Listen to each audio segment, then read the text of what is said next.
Hello, welcome to Swim for Your Life. Today I began to do a vlog. Never really knew much about vlogging until just recently.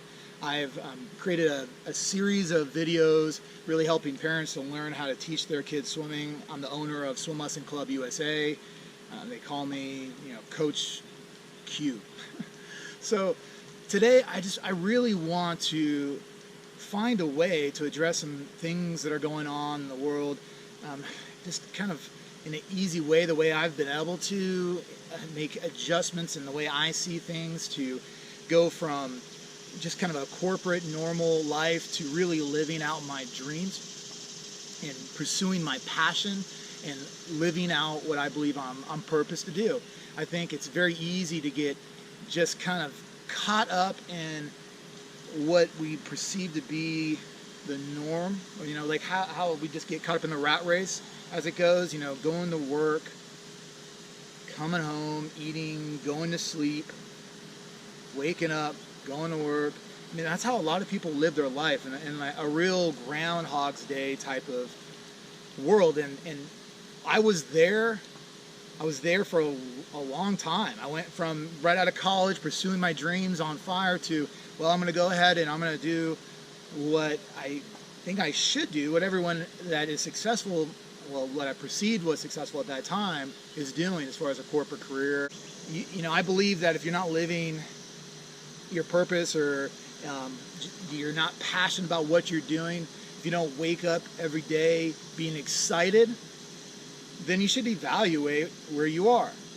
So that would be my first recommendation. But I'm going to address topics that are relevant to what's going on today, that relates to my life and how I had to make some conscious decisions to get better and to just be able to enjoy life, to be excited about what I'm doing for work, and that it's not just work, it's really like living out what my passion is, and being able to make a difference in this world, and not just going through every day one step at a time, just in a monotonous feeling in my mind that this is what I got to do. Okay, I'm just going to follow the school of fish as it goes.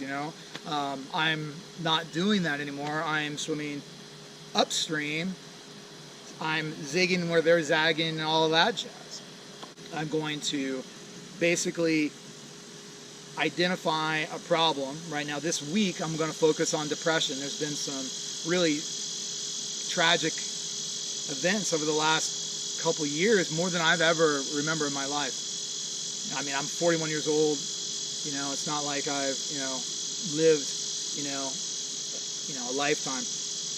But I've lived long enough to know that, the people that have been leaving us by suicide, and there's so many people living in depression, people that have, what many would say have made it to the top of the mountain, and they look around and it's not fulfilling them, which is scary, right? Because if we're going through our life and we're trying to get to the top of this mountain that many have climbed and got there, and discover that they're unfulfilled and unhappy, man, really we should be evaluating what we're doing right now, shouldn't we?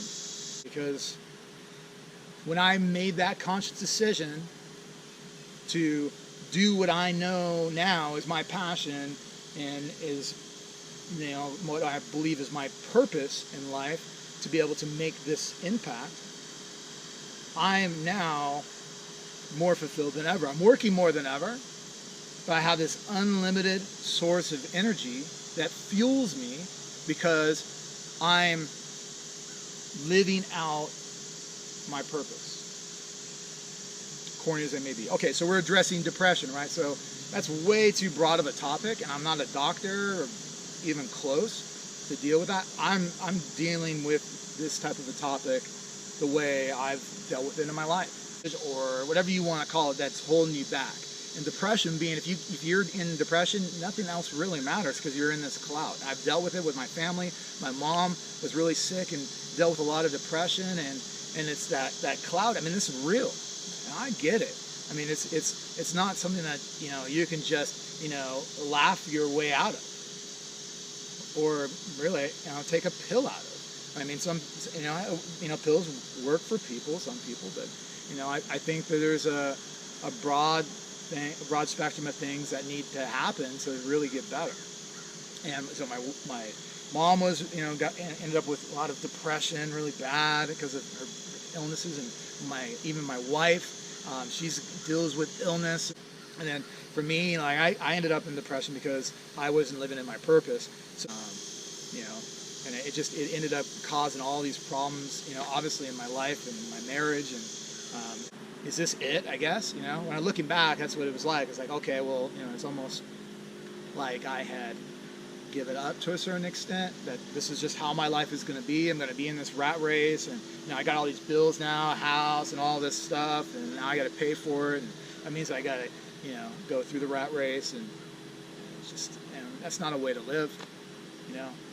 But moving out of that means you're going to have to take risk.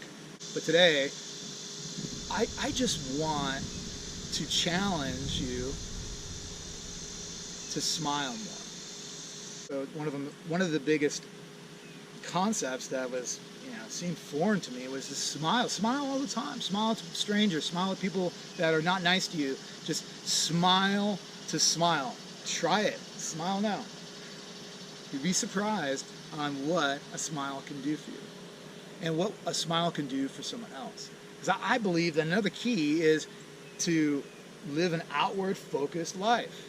You got to take care of yourself, and you got to do things, you know, that remind you of why it's worth it now, right? You got to exercise, and I go surf, and I swim, and I do things for me. I give myself time for me.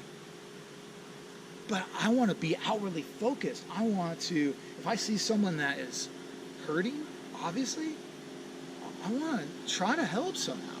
But I'm not 100% perfect about that. I mean, there's times that I'm, you know, on you know, stopped, and there's somebody who's, you know, holding up a sign, needs change, and I can't find change, or, you know, I'm too lazy, I don't, you know, I mean, but there's other times that I'm really good about, like, hey, here's a bottle of water, or here's, you know, all the change in my drawer, whatever, you know. It's like we should always be like that. And someone looks like they're having a bad day, to smile at them. Wow, be surprised. So that's what I'm going to do today. So smile is the word for the day. Smile today. I promise every, you know, one of these beginnings of the videos are not going to be all about me. I feel like I've just been talking too much about me, but I'm just laying the groundwork. I'm going to take the next step in my day, which is to go to my day job, because I still do that corporate job, but I've been able to transition to doing my passion as well. So, and then I'm going to show you, you know, how, you know, my day goes. You know, I go from doing the corporate day to going over to my passion, going to do what I feel like I'm purposed to do, to run my swim school. I still teach, and we have a bunch of teachers, and you know, curriculum to, you know, all, blah blah blah, all that stuff. But I still want to be part of the interaction between the parents, and so now I also feel like we can learn a lot from kids. They see the world in a way that I think we all should see the world.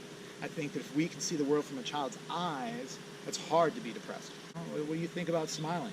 Do you think about smiling to some stranger? What do you think about that? So ask yourself that same question. I'm going to ask a couple kids that question. It'll be interesting to see what they say about it. All right, so again, today is Smile Day, right? And it's great that I'm making myself have to smile, because there's a lot of things that make it easy to not smile. So the question I'm asking, in general, and the reason I'm asking this question is because there's a lot of people depressed, and there's all this crazy stuff going on, people taking their lives. So I think a smile is probably the easiest thing that you can do to affect your mood. You know, regardless of what's going on around you, if you smile, you can change someone else's perspective, and you can change your own. So when someone smiles at you like randomly, what does that make you think? I feel better. I smile back. Yeah, I don't know. What do you think? Do you think? I think that person should spread a positive energy into other people, you know? when one person starts smiling, and then when they spread that to other people, you get that from them. You start Yeah, smiling. exactly. That's what I think too. That's awesome. You're awesome.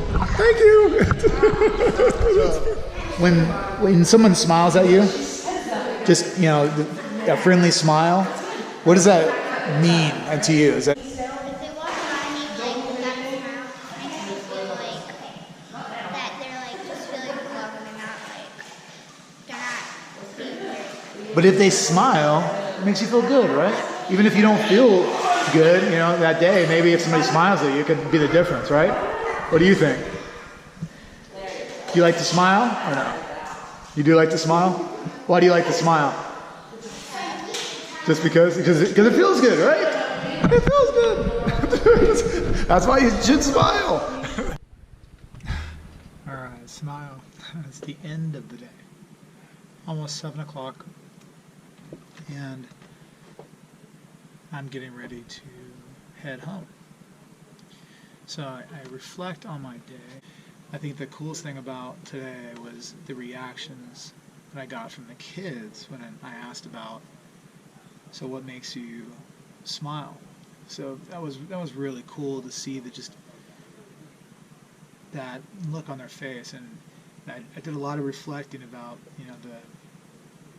the state of the world for kids, as far as like the cyberbullying and all that. I mean, it's a tough world out there. You can I remember it was tough for me growing up. It's much harder now. So a smile is so much more important, and knowing the value of it. One of the kids was talking about how she felt when someone didn't smile. How that it made her think that person was sad or something wasn't going well. So I think that that tells a story, doesn't it? I mean, start your day with a smile at people that are